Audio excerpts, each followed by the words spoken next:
বিজয়নগর সাম্রাজ্যের একটি ব্যবস্থা ছিল নায়ংকারা ব্যবস্থা বা নায়ক প্রথা। পর্তুগিজ পর্যটক বণিক নুনিজের বিবরণী থেকে এই নায়ক প্রথা বা নায়ক সিস্টেম ব্যবস্থা সম্পর্কে আমরা জানতে পারি। এই নায়ংকারা ব্যবস্থা বিজয়নগরের সাম্রাজ্যের মূল ভিত্তি ছিল। আমরা দেখলে বুঝতে পারবো সুলতানি যুগে যেমন ইকতা ব্যবস্থা ইলতুৎমিশ প্রবর্তন করে সাম্রাজ্যকে সুসংহত করেছিলেন, এবং ইকতা প্রথা কিন্তু সুলতানি যুগে যেরকমভাবে গড়ে উঠেছিল ঠিক সেই রকম বিজয়নগর সাম্রাজ্যেও গড়ে উঠেছিল নায়ক প্রথা। এই নায়করা ছিল বিজয়নগরের সামরিক শক্তির প্রধান উৎস।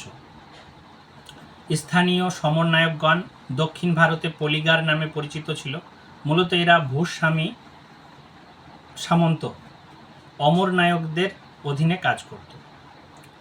যোদ্ধা সম্প্রদায় বিজয়নগরের নায়করা খ্যাত ছিল।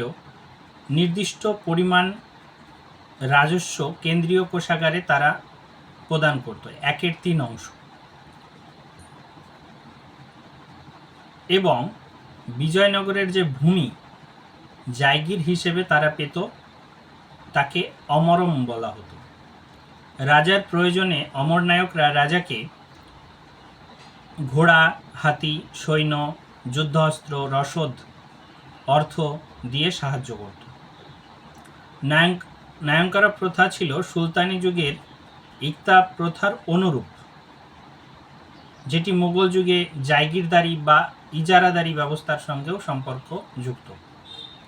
কানাড়ি তেলেগুই ভাষায় নায়কগণ মূলত কর্ণাটকের অন্ধ্র অঞ্চলের বসবাস করত। নায়করা খুব শক্তিশালী এবং স্বাধীনতাকামী ছিল। কেন্দ্রীয় শক্তির দুর্বলতার সুযোগে বিজয়নগর রাজ্যে তারা বিদ্রোহ করত এবং নিজেদের স্বাধীন ঘোষণা করত। বল্লবাহুল্য, এই নায়ক প্রথা বিজয়নগর সাম্রাজ্যের পতনের একটি অন্যতম কারণ ছিল। যেমন আমরা দেখতে পাই মুঘল যুগে ইজারাদারি প্রথা বা জায়গিরদারি ব্যবস্থা পতনের জন্য দায়ী ছিল, ঠিক বিজয়নগর সাম্রাজ্যেও এই নায়ক প্রথা দায়ী ছিল। নুনিজ বিজয়নগরের প্রায় 200 জন নায়কের অস্তিত্ব লক্ষ্য করেছেন। অনেক ঐতিহাসিক এই নায়ংকারা ব্যবস্থা বা নায়ক প্রথাকে বা সিস্টেমকে বিজয়নগর সাম্রাজ্যের অভ্যন্তরীণ গঠনের প্রধান ভিত্তি বলে উল্লেখ করেছেন।